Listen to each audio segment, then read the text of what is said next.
2 balls and a strike to count on Taylor. Reyes fires, swinging a drive, deep left field. This is way back. Walk the ball. Chris Taylor.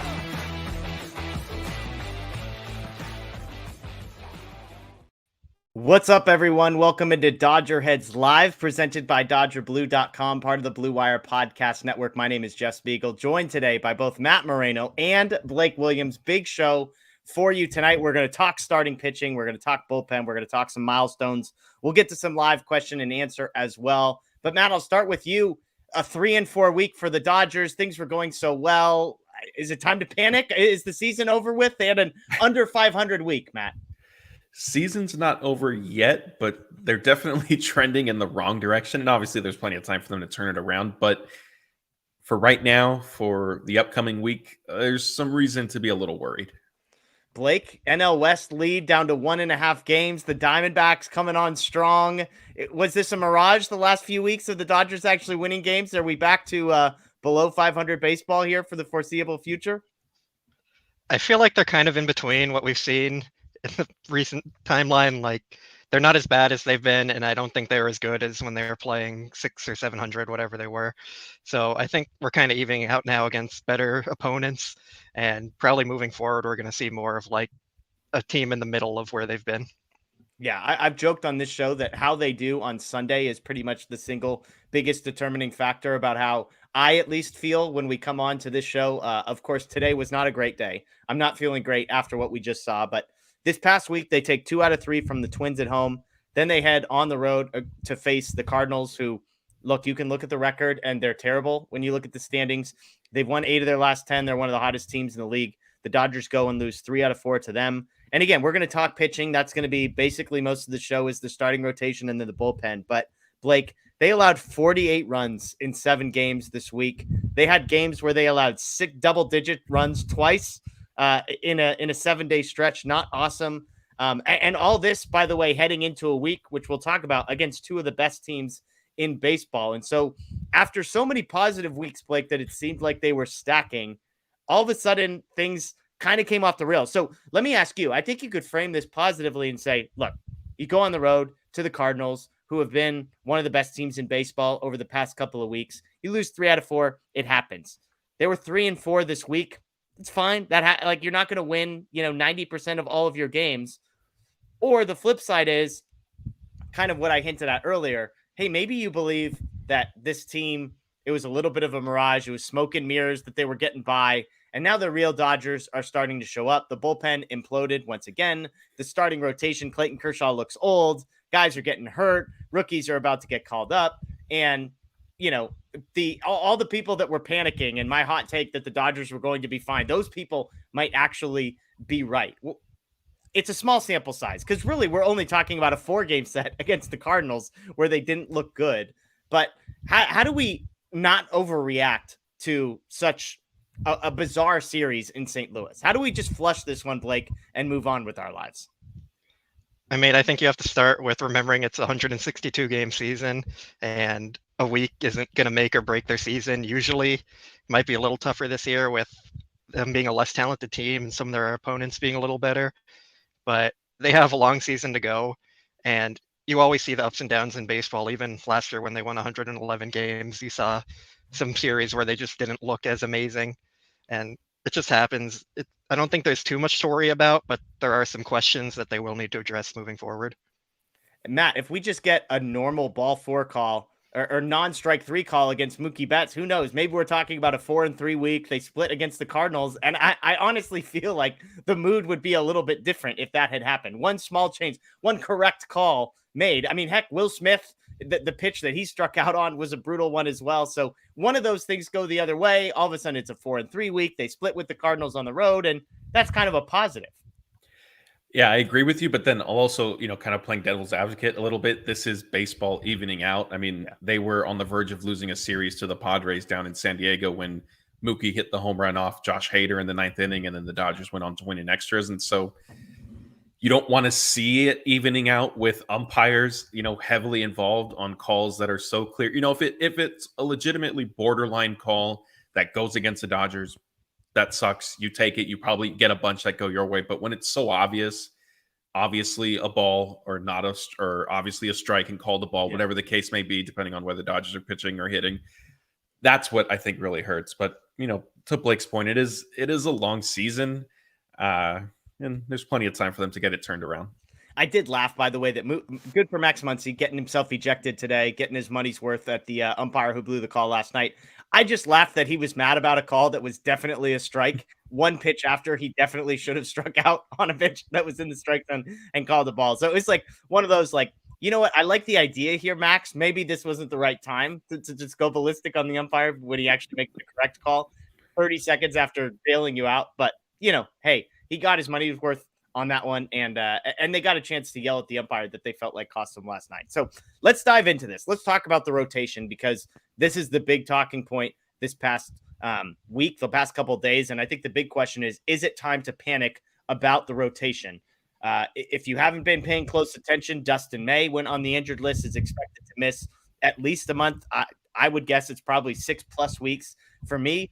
Julio Urias added to the 15-day injured list with, I believe it's a hamstring injury. He's not expected to miss more than the minimum of 15 days, it sounds like. But both of those guys go down. You've got Clayton Kershaw, who's got 2 starts in a row where he doesn't last more than 4 innings. Not awesome there.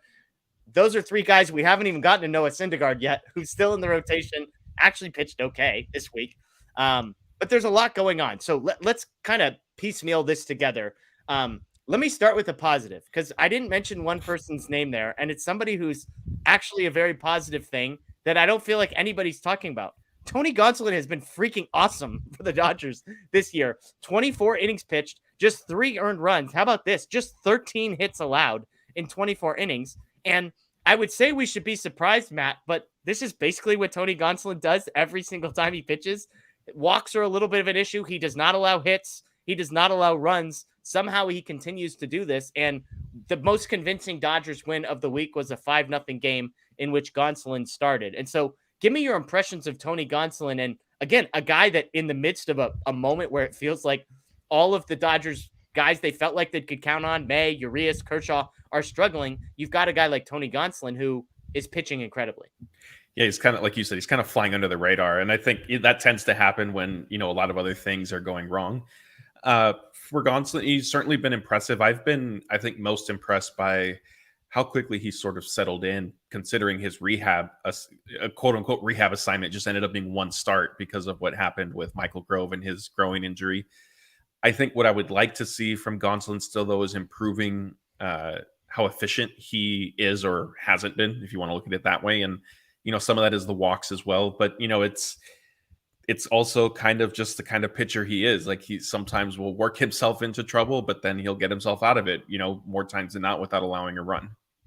Blake, where are you at on Tony Gonsolin? I know he's one of these players that polarizing maybe feels strong. I think there's a camp of people that think he is outperforming sort of the underlying metrics on the regular basis. And he's kind of like Julio in many ways, where the ERA stays for the most part exactly where it has been. And yet you look underneath the hood a little bit and it doesn't feel like it should be sustainable. And yet the same thing keeps happening. So do you kind of fall on the category of, hey, he doesn't get enough credit, or at some point the trick is going to be up and this is going to be a guy who settles into being like a high 3s ERA pitcher? I kind of feel like I'm in the middle of that, because his whole career he's pretty much been below his FIP by a run or so, like you said, similar to Julio. But also he's like not getting as many strikeouts as he should be. He's still walking a lot of people.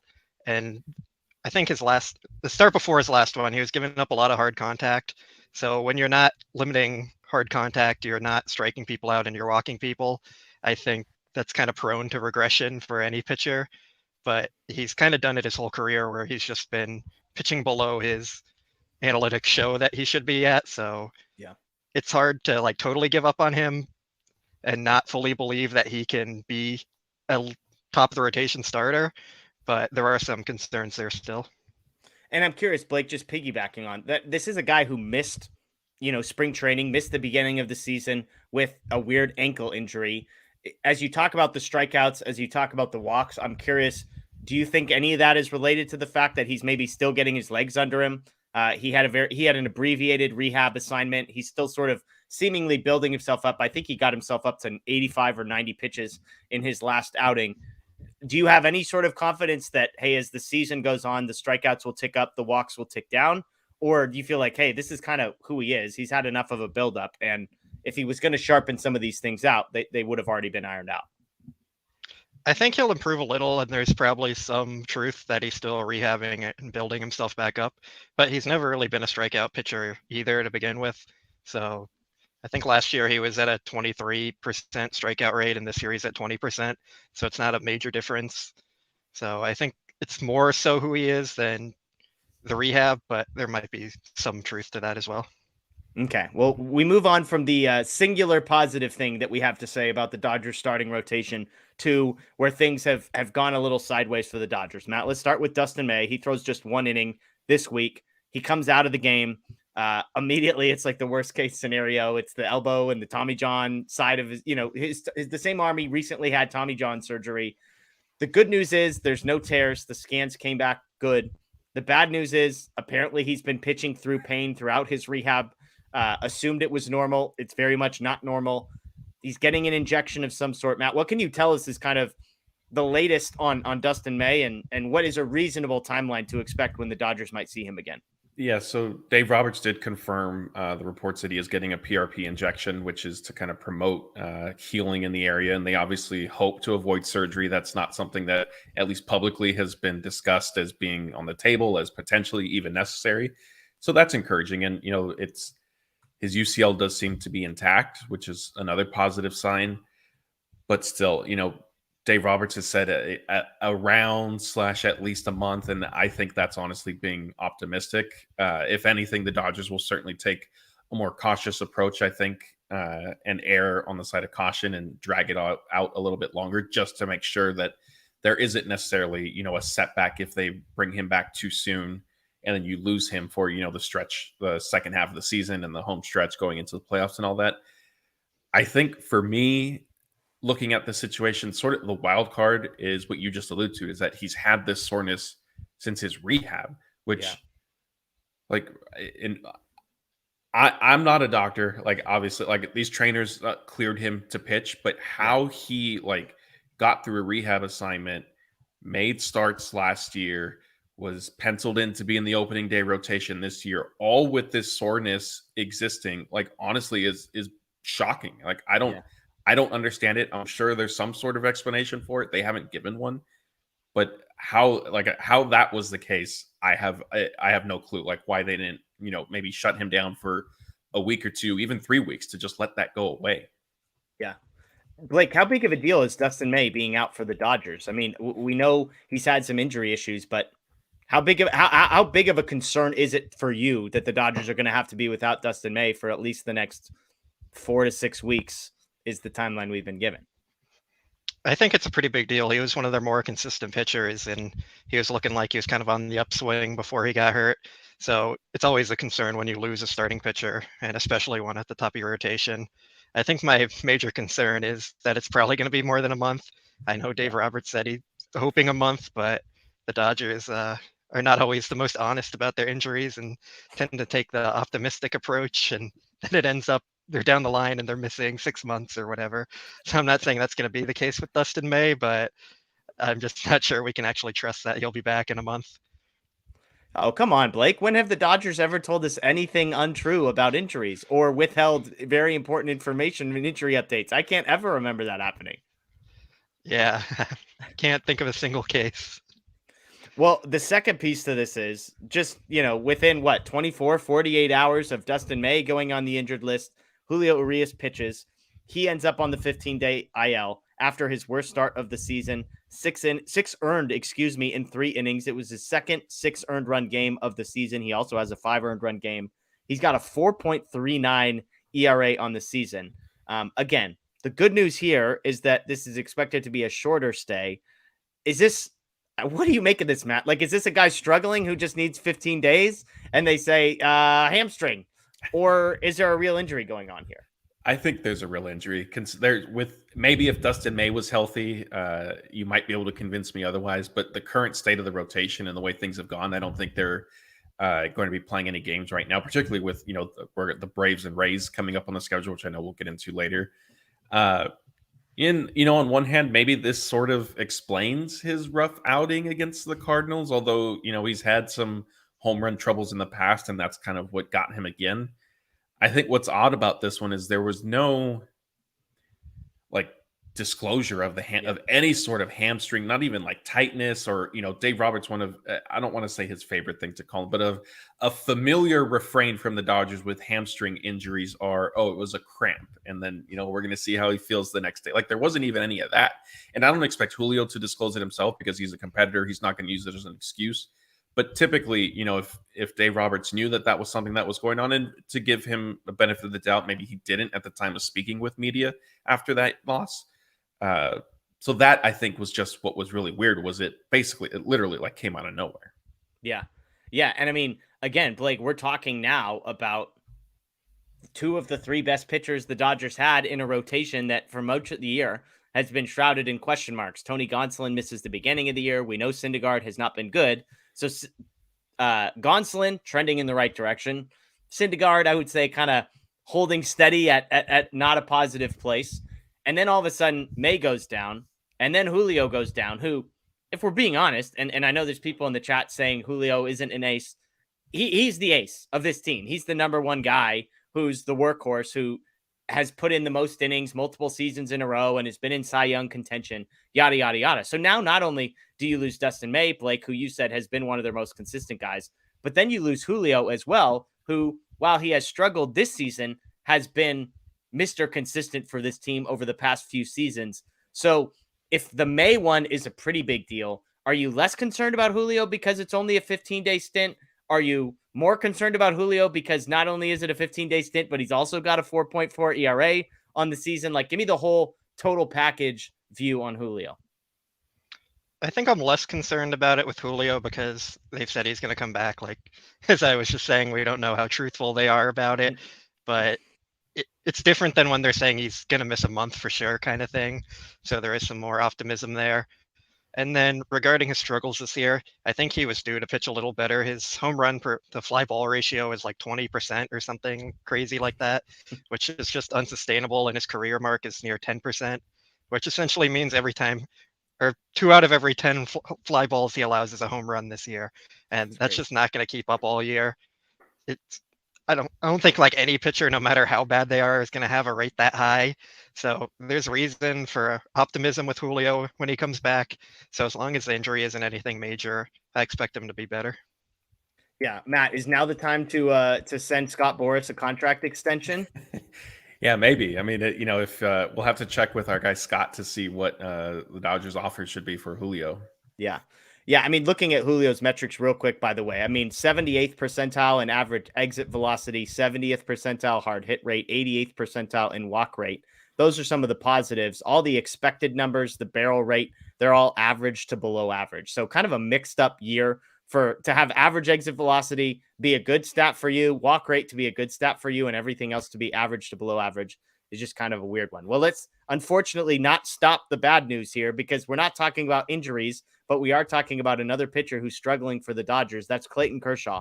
7 2/3 in his last 2 starts, 12 hits, 4 walks, 6 earned. So he's allowed 16 base runners in his last 7.2 innings, along with 6 earned runs. The 6, as you can imagine, with all those base runners, feels a little bit fortunate to have only escaped with 6 earned runs.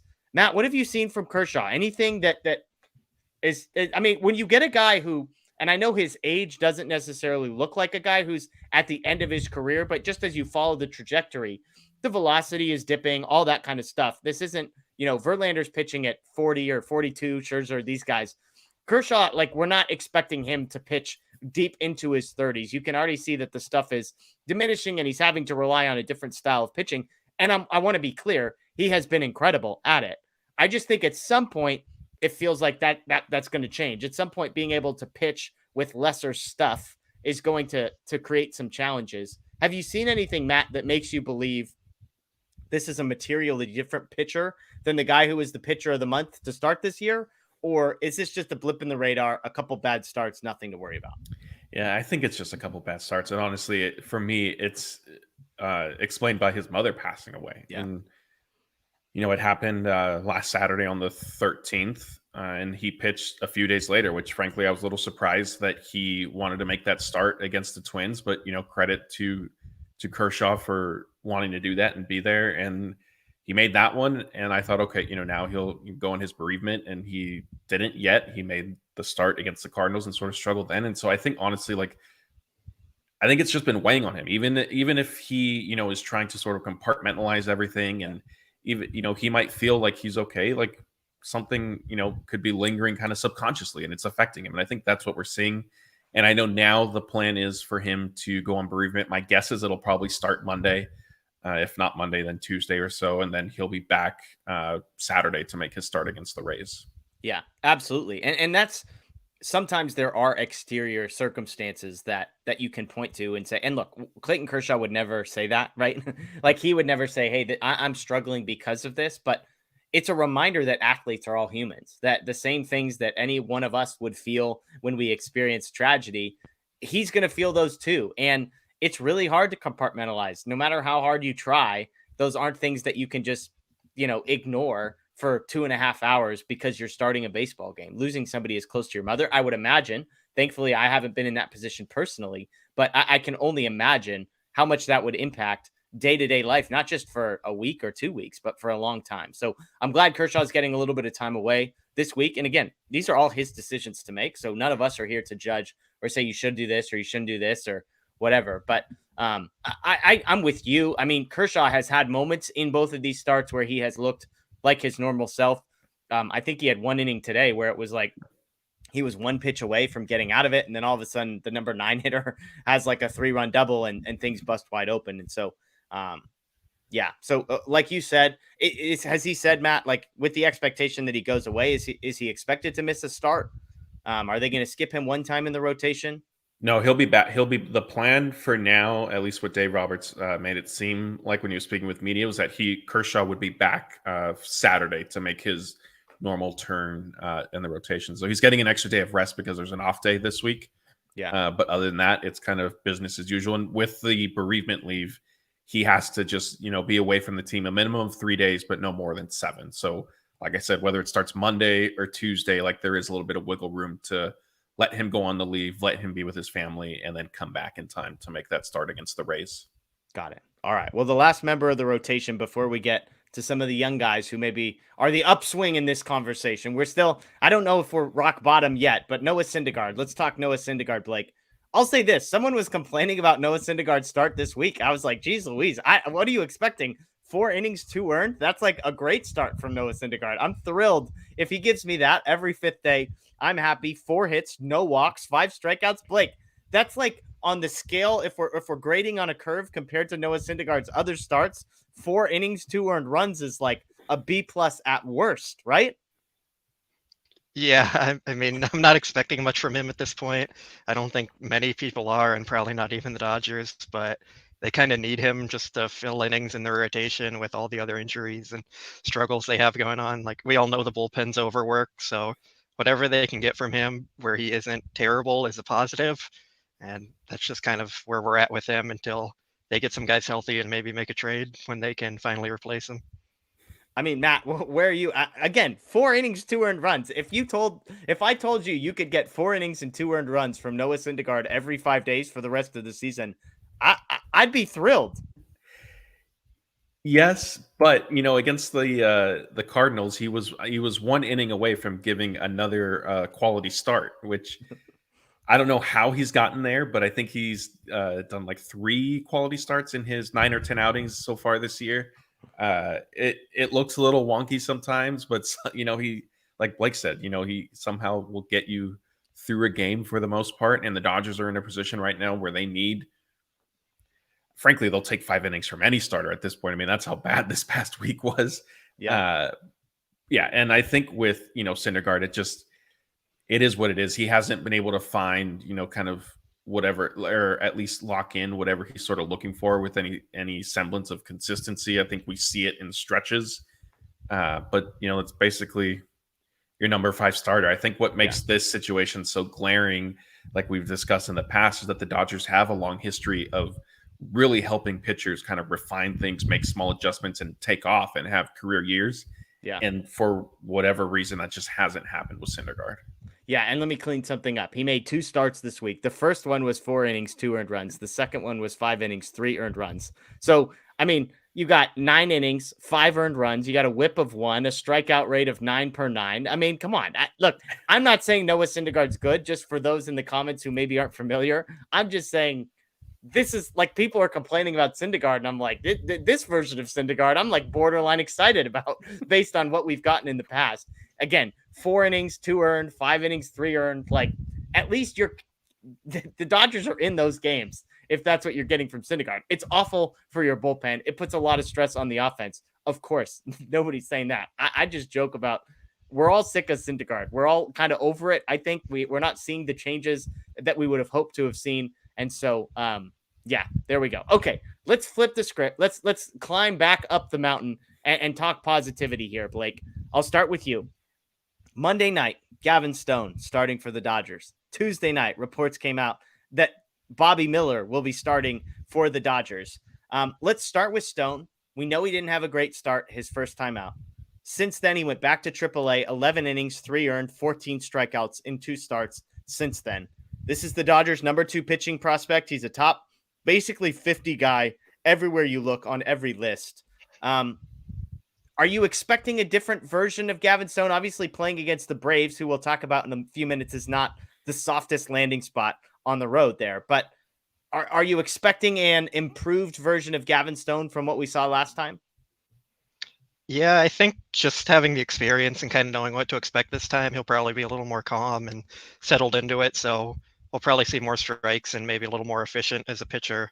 But throwing him into the lineup against the Braves, that's a tough one for any pitcher to deal with, especially a rookie.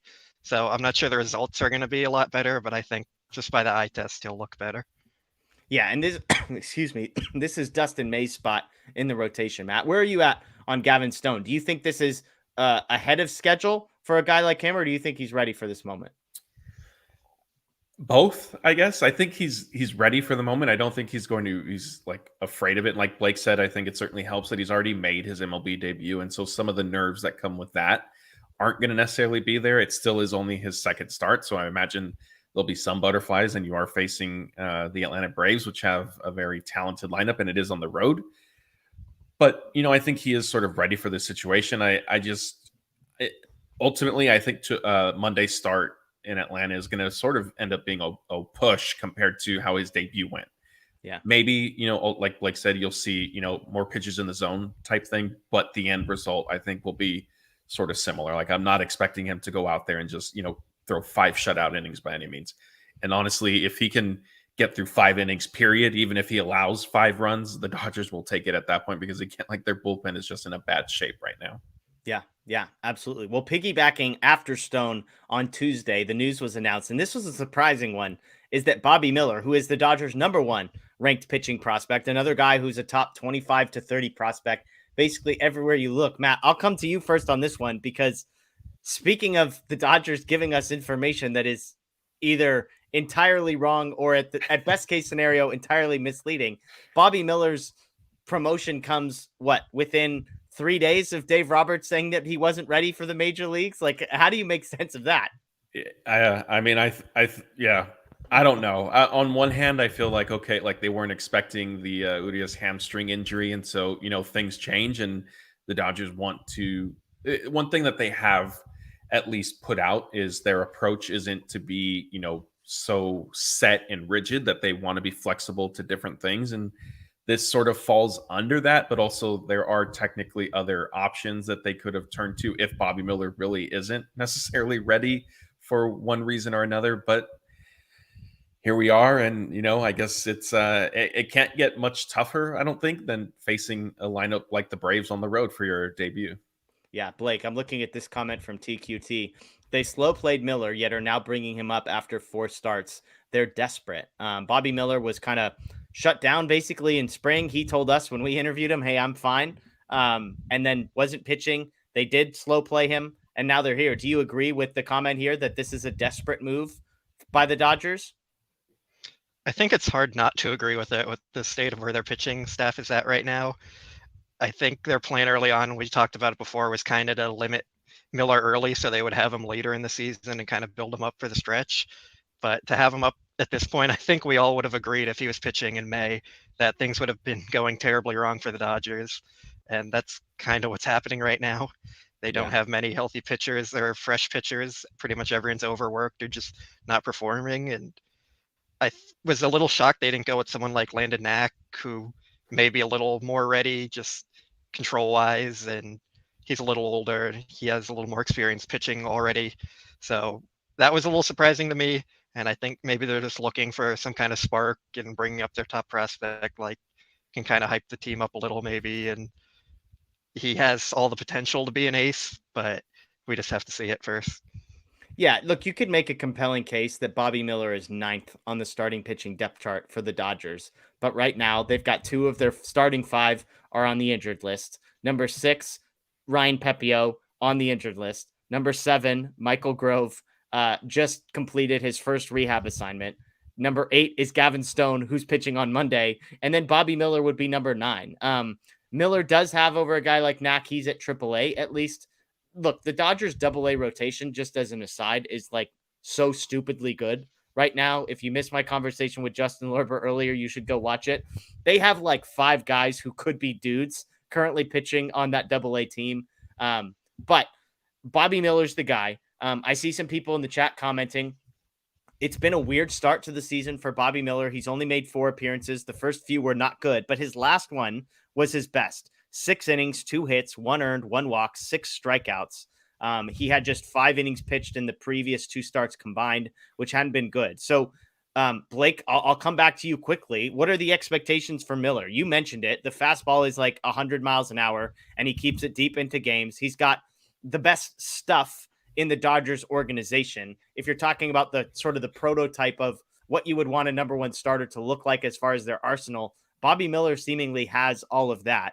And yet there's a reason he's only made a few starts at AAA. There's a reason he's struggled a bit so far this season. What are you expecting, again, against the Braves, one of the better teams in baseball, even though I will say their offense isn't scoring as many runs as maybe their records would suggest, but still an incredibly good lineup. So what are you expecting for Bobby Miller? Yeah, I think we have to temper expectations a bit. Pitching, just playing baseball is hard, especially as a rookie. Like we saw Grayson Rodriguez this year. He's one of the top pitching prospects in the league, come up with the Orioles, and he just hasn't been that great. But most people are pretty confident he'll be an ace at some point. But I think we can kind of see the same thing happen with Bobby Miller, where you can believe in the potential long term, but he just might not be totally ready yet, and we might see some struggles. He is facing a really tough lineup, as we've talked about. And I think the Dodgers would probably be happy if they get about 4 innings out of him. Maybe 5 would be like having them ecstatic to have that. So yeah. I think we have to hold back a little and not expect too much, but it is exciting, and it wouldn't totally shock me if he comes out and strikes out 8 hitters in 5 innings or something crazy like that. But I do think we just have to keep our expectations more to a minimum. Well, and it'll be curious to see how many pitches he's actually able to throw. I believe in his last start, he was still in the 70s. So this isn't a guy who's built up to throw 90, 95 pitches. Matt, any thoughts from you on maybe expectations for Bobby Miller, as the chat is realizing he's going up against Spencer Strider, one of the better pitchers in baseball, in his debut in Atlanta against the best team in the National League. So in some ways, he has a built-in excuse if things don't go well. And yet, how encouraging would it be for the Dodgers if he does come out and give you, 1 earned run, a bunch of strikeouts in 4 or 5 innings? Yeah, 2 things. First, I'm going to peel back the curtain for everybody really quick. Blake said that baseball is hard, but in our text, all I ever see is him saying he's going to take Starkin deep, anytime he's going to face him. So you need to pick a side there, Blake. But to that's Bobby, the old Scott Gearman sit right down the middle. It's the Blake's learning from his mentor. To Bobby Miller specifically, Blake was right. If he gives them 4 innings, the Dodgers will be happy with that. If he gets an out or 2 in the 5th, they'll be ecstatic. For me, I mean, it's kind of a low risk, high reward, because you go into it thinking, okay, like it's the Braves. we just need some innings from you type thing. We're not expecting a complete game shutout by any means. Yeah. But if he does do anything, if he does hold them to 2 runs, even 3 runs, and goes, gets into the 5th inning or completes 5 innings, then that's a great debut for him. You take it, and it's a building block for moving forward. I think what will be interesting is they haven't said, and I would assume that it's probably just going to end up being a spot start for Bobby Miller. I think Michael Grove stretched out enough in his first rehab start with OKC that his next turn will probably be in the rotation with the Dodgers, but we'll see. I was going to ask you that. So Michael Grove had his first rehab assignment, 4 1/3, 3 hits, 2 earned, 1 walk, 7 strikeouts. The fastball velocity, by all accounts, was up. The slider was nasty. He retired 8 of the last 9 batters he faced in that game. So, Matt, you seem to be leaning Bobby Miller's just going to make 1 start, and then Michael Grove and Gavin Stone will kind of fill Julio and Dustin May's spots until at least Julio is back. That's where you're leaning?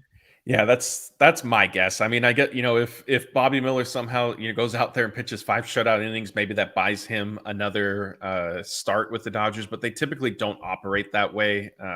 It's usually not performance based. It's very much of, hey, this was our plan and this is what we're going to stick with. There hasn't been any indication that Michael Grove's next start will be with the Dodgers, but that's just my guess considering how things were going, especially again, the state of the bullpen. Like at some point you hope that it does, it is able to get reset by some length from the starters. And if you need to bet on Miller or Grove to give you length, you're going to probably bet on Grove because he has more experience. Yeah.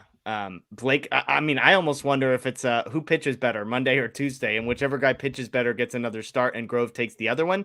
Or do you think there's a chance that Grove is kind of now the number 6 starter temporarily while these 2 guys get their shot? I think Stone is going to stick in the rotation regardless of what happens this week, just because they kind of have him ahead of Miller on their depth chart already. He made his debut earlier this year, so they kind of have him ahead, and we know that. But it wouldn't shock me if Grove returns. I kind of feel like Grove is going to come back and take that other rotation spot.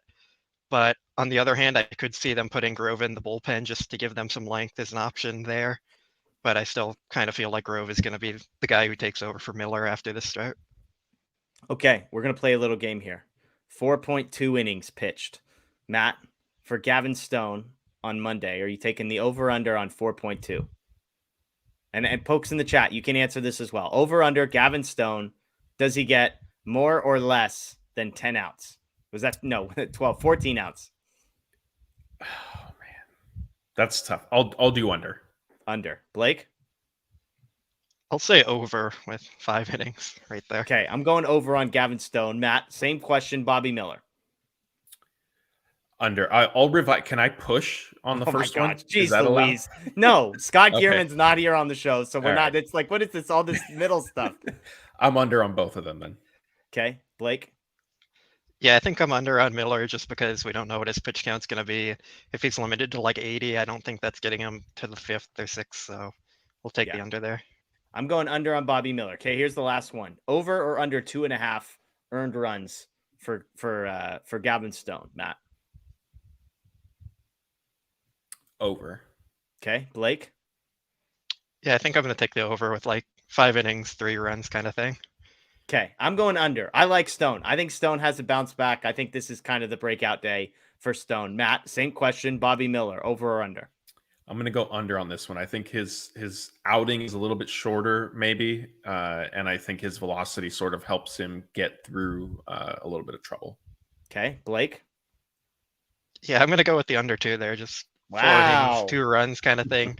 I think the shorter start's going to help him, and like Matt said, the velocity will play up a bit. I mean, it wouldn't shock me if the Braves come out and score 3 or 4 on him, but I think he can make it work with a short stint. This feels like 4 innings. He's kind of navigating traffic a bunch, and yet he's like striking guys out with runners on 2nd and 3rd and 1 out. Like that's what it feels like. So I'm going under. I've got the under 2.5 runs for both. I've got 5+ innings for Gavin Stone and 4 innings for Bobby Miller. That's my prediction as well. So a mix in the chat. I see lots of overs. I see lots of unders, and I asked those questions so quickly that I'm not entirely sure what question people were answering when they said that. Hopefully our friend Scott is still listening. If he made it this far in the show, I'm sure I'll get a text message when he's watching this tomorrow asking about all the shots fired against him. Let's move to the bullpen real quick. This is Blake Williams' favorite conversation in the middle in the world. Blake had to be on here last week as I was just praising the bullpen. A week ago, I said this. In the last 5 days, the bullpen had thrown 18 and a third innings, 10 hits, just 2 earned runs, 4 walks, and 21 strikeouts. Since then, in the last 7 days, they have thrown 37 and a third innings. Okay, do the math. They are averaging over 5 innings per game for the Dodgers in the last 7 days. They've allowed 38 hits. That's more hits than innings pitched. They've allowed 17 walks. That's terrible. 29 earned runs, also terrible. And 40 strikeouts, which is the only sort of encouraging number in the entire sheet. That's an ERA, of 7.00, a walks and hit per inning pitch of 1.47. Victor Gonzalez got roughed up. Yency Almonte, who I said was back a week ago, got shelled multiple times. Justin Brule got roughed up. Evan Phillips blew a save. Blake, I'm going to make you sit there and just be quiet for a second. And I'm going to let Matt answer before you tell me that you knew it and all of those types of things. Matt, what do we do with this group? I mean, do you think this has to do with how bad of a situation the rotation put them in? Or do you think this has to do with the fact that just not that good of a group right now? Yeah, a little bit of both. I mean, it's what's concerning is on one hand, like they sort of started out bad. Like it's not like maybe it took, finally the third or fourth, at least unless I'm misremembering, like the third or fourth game of a starter just going short to where the bullpen finally just couldn't, carry the burden anymore. And I think what's concerning is we're seeing some of the relief pitchers that we were worried about earlier in the season. Now they're getting hit again. So it's becoming a situation where the larger sample size is them struggling as opposed to, maybe the 1 week or the 4 appearances, whatever it was, where they looked like they were getting back on track. All right, Mr. Williams, the floor is yours. Yeah, you kind of answered how I feel about it. Like, you can't trust any reliever, but in all fairness to them right now, I do think there is something to their rotation just hasn't been throwing many innings, and they've been kind of forced to carry that burden. It's hard to expect your relievers to be good when they're throwing 40 innings in a week, essentially.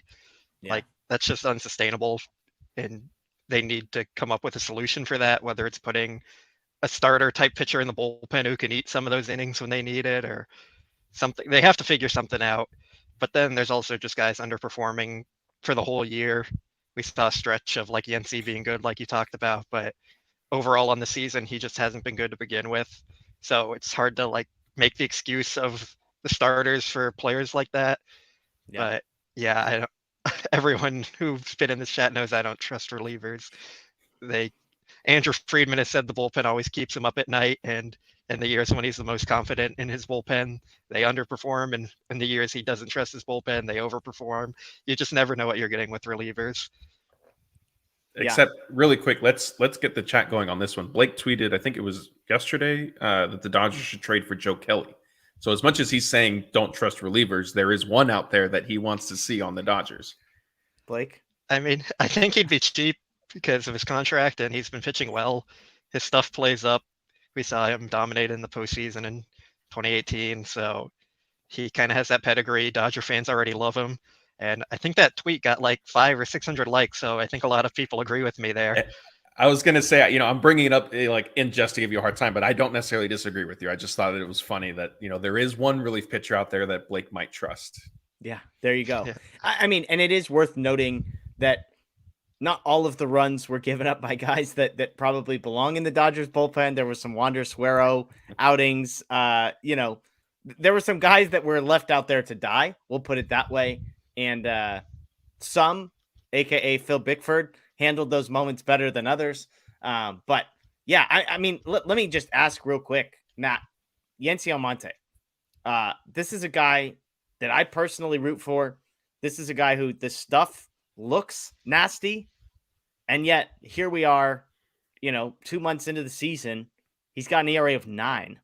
He can't be optioned. So if the Dodgers were to get rid of him, he would go immediately to waivers. They can't send him down. He's out of options. Clearly the plan has been just ride it out and hope that he figures it out. A week ago, I was talking about how he hadn't allowed a hit in 6 innings. And now, he had one good outing and I believe 2 bad outings this past week. So, I mean, are we due for a phantom 15-day IL stint where we try and figure some things out? Like, how should the Dodgers handle Yency Almonte? Yeah, I mean, maybe if he struggles for another week or two, that's something that they may potentially look into at that point. But I don't DFA him just yet. And I know that there's a lot of fans that are upset. And actually, Jeff, it looks like based on the comments, you're getting a lot of the blame for that because you jinxed him, apparently. I don't believe in jinxes, but if I did, then I would be mad at me too. We're coming up on, basically 2 months of the season. And so it's early excuse is probably kind of worn off at this point, but yeah. I still give him, another 2 or 3 weeks. I don't think you DFA him. They're not at that point. Like you said, if they need to, his shoulder will be acting up or something and they'll put him on the IL and maybe try to sort through some things there. But I think what makes it most difficult with Yency is he doesn't have options, because if he did, then you could option him and maybe bring up somebody like Alex Vesia again, right? But that's not a position the Dodgers are sort of in, at least with Almonte specifically. Yeah, Vesia is a guy that's been mentioned. Somebody asking how he's been doing in the minors. The answer is his first outing was 0.1 innings, 4 hits, 5 earned, 2 homers, 1 walk, and no strikeouts. But how about this for the 7 outings since? He's thrown 7 1/3 innings since then. He has allowed 4 hits, 4 walks, but listen to the strikeout numbers. 1 inning, 3 strikeouts. 1 inning, 3 strikeouts. 1 inning, 1 strikeout. 1 inning, 2 strikeouts. 1 inning, 1 strikeout. 1 inning, 2 strikeouts. And 1 1/3 innings with 4 strikeouts. He's been incredible. He has 16 strikeouts in his last 7 2/3. So I wouldn't be surprised if Vesia is brought back up at some point this week. A guy like Justin Brule could get sent back down. They got plenty of options. Wander Suero could be sent away. But it feels like Vesia is probably due to come back soon, the way he's pitching down in AAA, right? Yeah, I think we'll see him soon, especially with his track record of being one of their better relievers the last 2 years. You could make a case he was their top reliever outside of Phillips, and I think we all kind of expected him to be that this year. He's had some stretches in the past of just being kind of inconsistent, but when he's pitching well, he's dominant, and they kind of need someone like that right now. And if you have that, it kind of frees up Caleb Ferguson or even Vesia as another late inning closer option that they could use, which allows Phillips to kind of work in the fireman role more than being stuck in the closer role. So if you have another dominant reliever, it'll help them a lot. Of course, it always will, but just with how they can actually utilize their pitchers, it would free Dave Roberts up more to play the matchups he wants. I'll add really quick that honestly soon could be Monday, depending on how the Dodgers handle the Gavin Stone coming up and Kershaw. If he does go on bereavement on Monday, you could have 2 moves where maybe you send down a reliever and you put Kershaw on bereavement and you bring up Vesia and Stone. Yeah. Bullpen needs help. And so, maybe we'll be seeing him in Atlanta.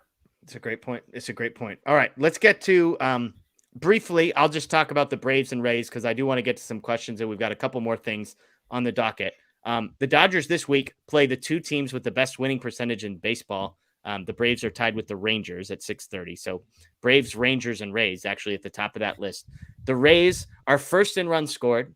They are first in runs allowed as well. That's a pretty good combination. If you score more than everyone and give up fewer runs than everyone, that's impressive. They are 5-5 in their last 10, though. So if you want a little bit of reason for optimism, you've got that. The flip side is we are playing these games in Florida. They are 21-4 at home. So incredible at home. Don't really know who we're going to be facing yet. Josh Fleming and Taj Bradley are projected with one game currently listed as to be determined. Early in the week, though, they play the Braves, another team that hasn't been awesome lately, 4-6 in their last 10. They actually are not very good at home. They're 12-10 at home and 17-7 on the road, which is interesting. But their 3 starters lined up, Morton Strider and then Bryce Elder, all 3 with an ERA under 3.00. So again, just briefly to give you a sort of a view of what we're seeing. When we sit here a week from now, who knows how positive we are going to be, and who knows how big of a deal it will have been. Because if they go 2-4, Matt, in these games, I wouldn't necessarily say like that wouldn't change my view of this team. Obviously, the way that it looks would matter, but it's almost reasonable to expect you're going to lose 2 out of 3 to both of these teams on the road. Yeah, I mean, especially with just the current state of the Dodgers rotation and the bullpen, like we've discussed throughout the show tonight. And For me, honestly, it's more disappointing than anything because I felt like the Dodgers were this month of May was going to be a good stretch to sort of, see kind of what kind of team they might really have. And it was supposed to start with the back-to-back weekend series against the Padres. Padres are turning out to be, a little bit of a laughing stock, and I'm inching closer and closer by the day to declaring the Diamondbacks the bigger threat to the Dodgers of the NL West. Not there yet, but getting there. And then, then you look at this road trip and you see, okay, not to overlook the Cardinals, but the Braves and the Rays are kind of the marquee opponents here. And now it's hard to really get a full gauge on what it's going to be. And so, like you said, I'm not expecting much from the Dodgers just because of the current state of their team. And so any sort of wins that they are able to get, then, hey, great. Yeah. Blake, where are you at? If this road trip were to end with a 2-4 week or something like that, would that be the end of the world for you? I don't think so. I don't think it would change really anything about how I feel about this team, especially at their current state. They're just playing with too many injuries and issues right now to make a strong case about them moving forward. But right now, I don't think anyone's going to say they're a good team. So I don't think we should put too much stock into how they perform against the two best teams. They just need to get their pitching figured out. And once that's kind of settled in, I think then we can make a better case of how good they actually are. So I'm just not too worried about the series. I don't think they're going to do great on it, but I don't think it's going to change my view on them. 6-game win streak incoming. We're going to shove it in all the haters' faces. That's what Blake just said, I think, right? Did I misinterpret that, Blake, or is that it? It was pretty close. Okay, yeah. A little off. Perfect. We're like rounding up a decimal there, basically. Okay, real quick, let's do some rapid fire stuff. This is a game we like to play called Big Deal or No Deal. I'll ask each of these to one of you. So you'll each get a shot at some of these and not at the others. Matt, I'll start with you. Freddie Freeman hits his 300th home run. Is this a big deal or is this no deal? No deal, because he said he's more worried about or interested about getting to 3,000 career hits. So nice achievement, but if Freddie doesn't really care about it, then neither do I. We need to stop celebrating achievements that are like nice achievements, but not incredible achievements. Like, we should acknowledge this on a broadcast. It should not be a storyline. That's my view. Congrats. 300 home runs. Talk to me when you get to 500. Blake, big deal or no deal? Dylan Covey and Bradley Zimmer both released by the Dodgers and then claimed by the Phillies and Red Sox, respectively. Are you panicking that Bradley Zimmer is no longer with the organization? Unfortunately for the Dodgers, it's like, no, I don't think it matters that much. Maybe the Covey one just because he pitched well, but I'll say I do think the Freddie one's more of a big deal. Just getting my thoughts in there. Stick to your question, Blake. Yeah, exactly. Blake, I'll give you the next one here. Ken Giles signed to a minor league deal. Former relief pitcher, current relief pitcher, formerly very good relief pitcher. Mr. Reliever, is this a big deal or a no deal? I mean, I'd say big deal if these are my two options, just because he's a high upside reliever that could work their way into the bullpen. But the better chances he's probably going to be a no deal situation here. It's just I don't have any problems taking a flyer for basically free on anyone who can contribute in the bullpen. Yeah, there's no downside. That's my classic line with a lot of these things. Like the worst that could happen is nothing, basically. Matt, I'll send this one to you because Scott's not here. Carlos Correa says that Dodger Stadium is a great ballpark, a great atmosphere, and that he always enjoys competing there. Your thoughts? Yeah, I mean, I don't know. I was a little surprised that he said it. I guess I don't necessarily believe it. I'll leave it at that. We'll leave it at that. All right, we'll leave this to both of you. Matt, I'll start with you. Walker Buehler, confident that he will pitch for the Dodgers this season. You buying it? All the optimism? I will say that this is a big deal. I'm just not quite as optimistic as Buehler is. Okay, Blake? Yeah, it's a big deal that he thinks he's going to pitch and he's confident, but after Buehler talked about that, Dave Roberts talked about it, and he basically said, like, that's not the same thing I'm hearing from the doctors and training staff, so it's hard to put too much stock into it right now. It's one of those, like, who ultimately controls when Walker Buehler gets to pitch again. I think we would all agree it's not Walker Buehler. Walker Buehler doesn't have final say on that. it's the doctors number 1, and then it's probably Andrew Friedman number 2, and then it might be Dave Roberts number 3 and Walker Buehler number 4. So I like the attitude. I like that we're hearing that instead of, oh man, no, there's no chance. I just hope I'm ready for opening day in 2024. Like that would be a worse thing to be hearing. But yeah, I'm with you. I don't make much of it other than it's worse than maybe the alternative. So, okay, let's get to some questions. As we do this, if you're new here, please put questions, big font, all caps in your comment. That way I can find them easier as I scroll through. We can start from one that we got on Twitter a little while ago. And Matt, I'll come to you with this. John on Twitter asks, do Gavin Stone and Bobby Miller finish the season with an ERA under 3.5 and will either be in the team's postseason rotation? Under 3.5. No, I don't think either one of them finishes there. I think one of them will be in the postseason rotation, and I think it'll speak to maybe what they're able to show in whatever opportunities they're going to end up having between now and the playoffs starting. And Ryan Pepio's long recovery back from an oblique. I don't think you can really count on him. And Syndergaard, like we discussed, it's kind of a mixed bag. Sometimes he gets you to a quality start. Other times it's not quite there. So yeah, I could see one of the young guys cracking the playoff rotation. Blake, let's stick on that one because I think it's more interesting. Do you think there's a chance that Bobby Miller or Gavin Stone is in the playoff rotation? And if so, who would you put your money on? I think there's a chance, but I wouldn't bet on it. I would probably put my money on Gavin Stone if I was picking one. But I think the Dodgers are going to make a trade for a starter, probably that'll take a spot, hopefully replacing Syndergaard, and hopefully they get healthy. But yeah, I don't think either one of them is going to be in it. It might depend on how the postseason schedule is, if they need 5 or 4 starters. Yeah. So yeah, I'm not going to bet on it right now. My 2022 bold prediction was that Bobby Miller was going to make a postseason start for the Dodgers. So we're just hoping that I'm only 1 year off and not like 4 years off from that prediction being correctly. Blake, you mentioned a trade. I'll throw this question up from Michael. Should we trade for Tyler Glass now? He's going to be cheaper than Urias if we somehow get Ohtani and let Julio walk. You mentioned a trade. Is Glasnow on that list? Are there other guys that you've sort of started to keep your eyes on and looking at the standings on certain teams? Yeah, I don't think the Rays would trade him just because where they are. And also, I'm not sure Glasnow is the type of pitcher the Dodgers need. Like a lot of fans joke, he is made of glass. They need someone a little more durable. Glasnow has a lot of injury problems. I don't even think he's pitched this year. I think he's been on the IL for the entire year, if I'm not mistaken. So I think the Dodgers need someone who's going to come in and guarantee them some innings. And I don't think the Rays are in a position to trade right now. Okay. Is there anybody that you've heard rumors or sort of people speculate about that is interesting to you?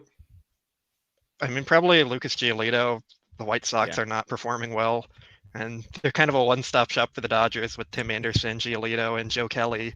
I looked for an outfielder that they have, and I couldn't find one unless the White Sox decide to blow it up and trade Eloy, but he's more of a DH anyways.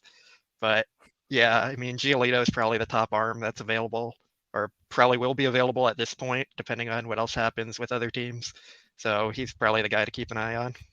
I can't tell, Matt, if Blake is being incredibly lazy and just trying to solve all of his problems with one franchise, or if he's actually brilliant and if he solved everything in one trade here. No, I think he is. It's a shrewd move. He's trying to just fleece one team and just get everything done and get some continuity with your new guys that are going to blend then into the Dodgers clubhouse. That way, it makes the transition a little bit easier.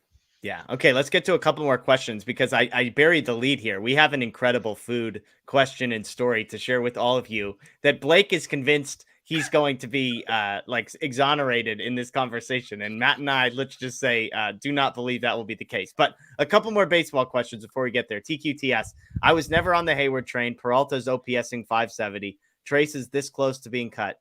Taylor is back to being bad Taylor. Why hasn't Bush been called up and been given a runway yet? I think this is a great question.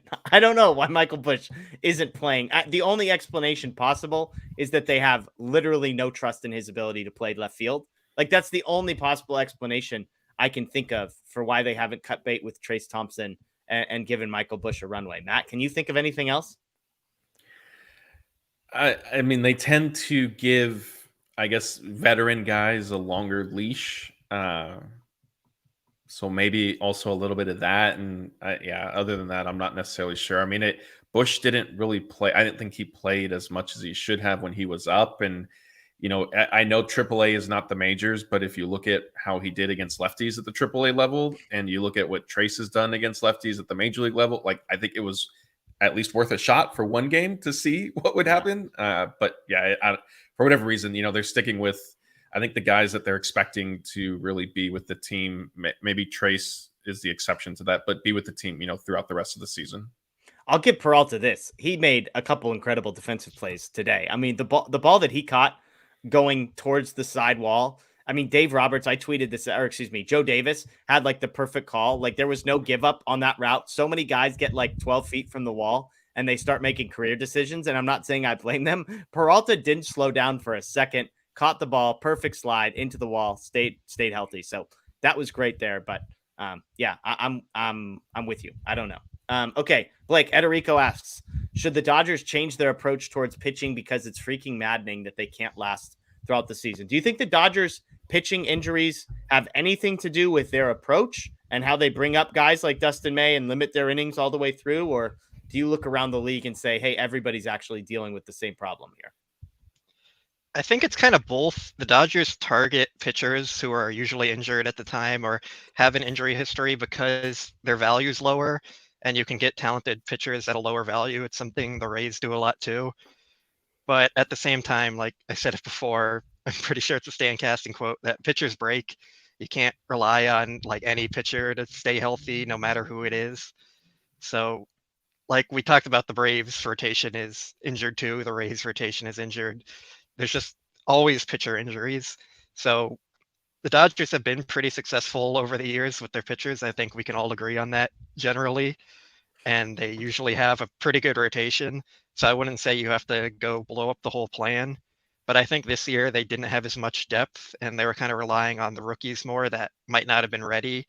So I think that's the main problem with their approach. Usually they have like 7 or 8 major league starters ready and that they can just plug in at any time. And this year they just didn't have that. And that's where the real problem lies. Yeah. Okay. This question got asked a bunch of different ways. This was my favorite version. What happens first? The Lakers beat the Nuggets or Dave Roberts stops starting Trace Thompson against lefties? I'm not predicting the Lakers will beat the Nuggets at any point. I think this season is a wrap. That's me personally. So another way this question was worded, Matt, was Jason asked, does Trace Thompson make it to the end of May? So maybe that's a better way to phrase this question. You think Trace Thompson is on the Dodgers roster June 1st? Yeah, I think so. I don't think there's really any necessarily movement with him until we get closer to the trade deadline. Because like I said, maybe he can somehow be, a throw-in piece, not like as a enticing the other team, but just to, hey, you can take a flyer on Trace. Maybe he needs to change the scenery for whatever reason. But yeah, I think that's further down the line still. Maybe July 1st type thing if, they've kind of kicked the tires on potential trades and gauge whatever interest there may be in him. But yeah, June 1st, I think he's still on the team. Blake, our guy Darren Ruff didn't unfortunately sign with the Dodgers.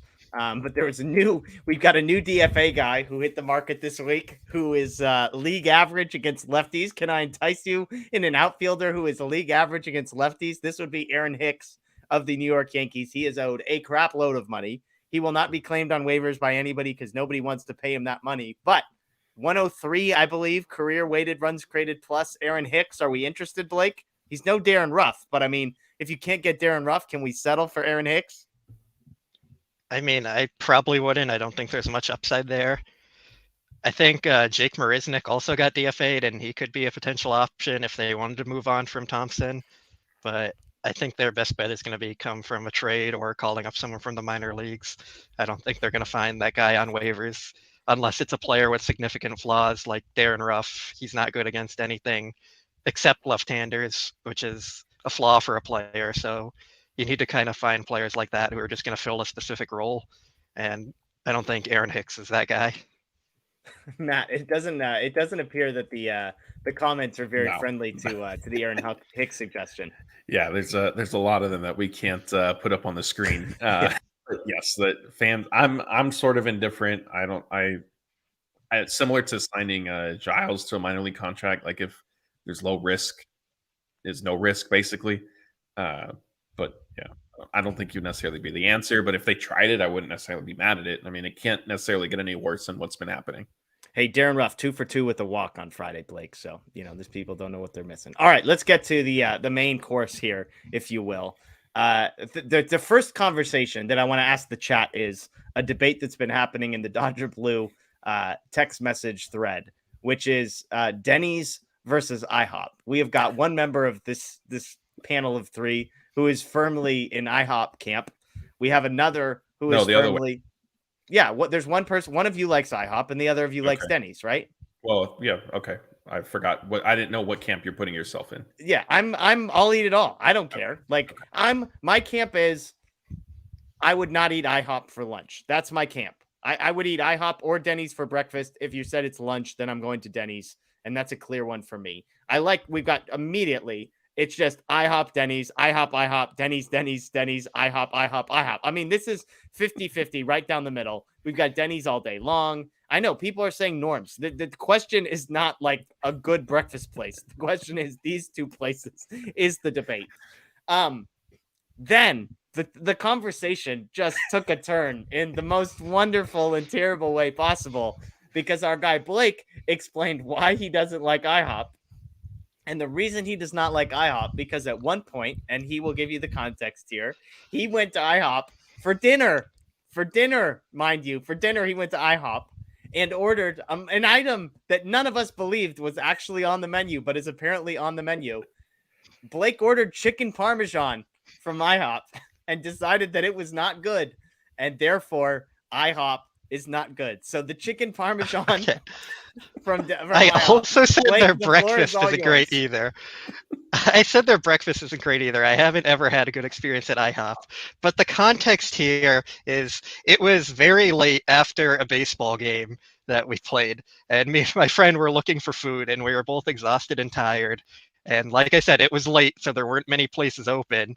So after like a bunch of places we looked at weren't open, we were like, fine, let's just go to IHOP. It's right there. It's open. It's close. And we don't have to deal with it anymore.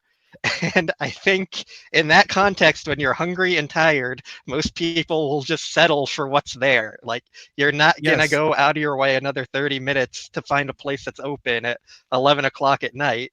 And after playing an athletic competition, you don't want to go and eat pancakes. So I got the chicken thinking like, hey, it's a popular restaurant. It can't be that bad. But I was wrong and it was that bad.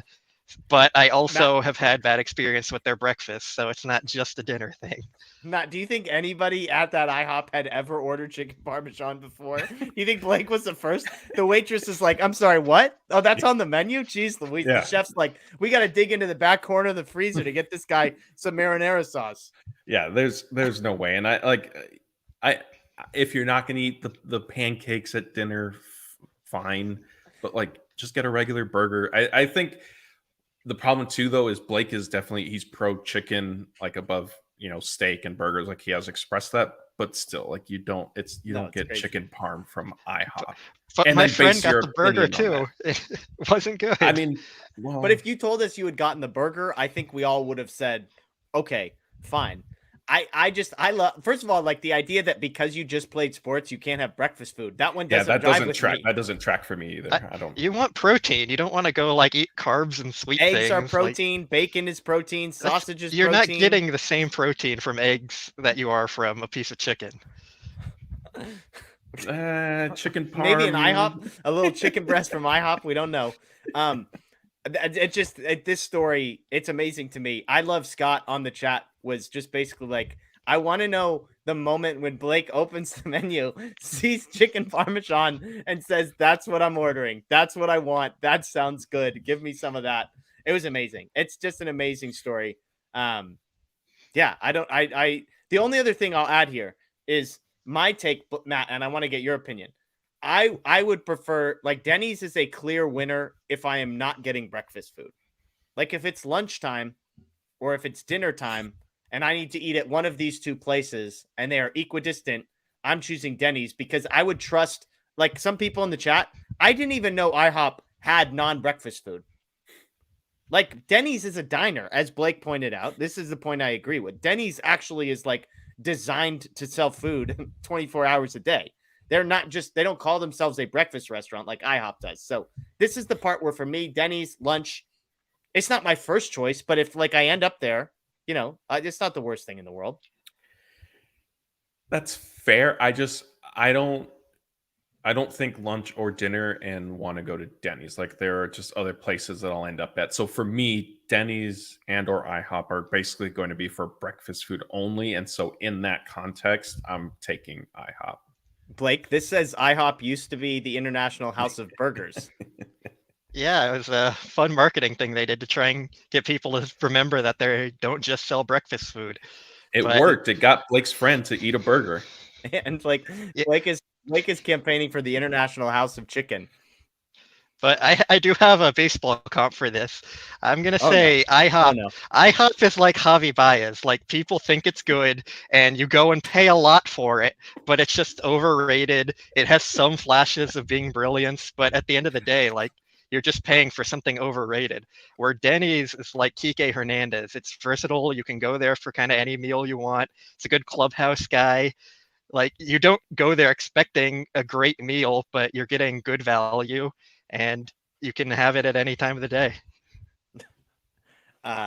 Okay. Well, on that note, I like this comment. Blake goes to taco shops and orders a tuna sandwich. He ordered a chicken sandwich. He's just a chicken sandwich at all places kind of a guy. They must not have had a chicken sandwich at IHOP. Is that a fair guess here, Blake? I don't even remember. It was like 2015 and I haven't been back since. Yeah. Okay. Fair enough. So there you go. Blake, the man who orders chicken parmesan at IHOP is there for you. Well, folks, we appreciate you joining us as always. These are always fun on Sunday nights. So thank you. Please check out DodgerBlue.com, DodgerBlue1958 on social media. On DodgerBlue.com, you can find stuff written by Matt, by Blake, by Scott, a bunch of other folks. So we greatly appreciate if you check that out. If you're a podcast person and listening to this via Spotify or Google or Apple, thank you very much. Please follow, rate, review. We'd greatly appreciate that. And if you don't listen to the podcast, but would like to, you can find us on all the major platforms. Again, we're part of the Blue Wire Podcast Network. We're very grateful to be a part of that. That's Matt. That's Blake. My name is Jeff. As always, thank you for joining us. Enjoy the rest of your night. And of course, go Dodgers.